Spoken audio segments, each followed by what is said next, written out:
বিসমিল্লাহির রহমানির রহিম। আসসালামু আলাইকুম, সবাই কেমন আছেন? তো নতুন আরেকটি ভিডিও নিয়ে আপনাদের মাঝে চলে আসলাম।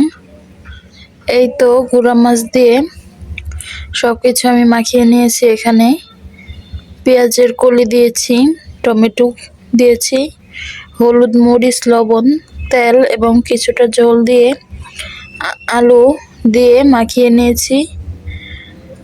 তো এটা আমি রাইস কুকারে একবারে বসিয়ে দেব। হালকা পরিমাণে ঝোলও দিয়ে নিয়েছি। এখন এটা রাইস কুকারে বসিয়ে দেব। তো সবাই আমার ভিডিওটা দেখতে থাকুন লাস্ট পর্যন্ত, কেমন হয় জানাবেন। আর এই রান্নাটা আপনারাও চাইলে ট্রাই করে দেখতে পারেন।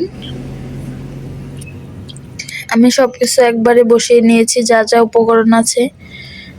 তো সবাই ভিডিওটা লাস্ট পর্যন্ত দেখতে থাকুন। এখন আমি এটা রাইস কুকারে বসিয়ে দেব।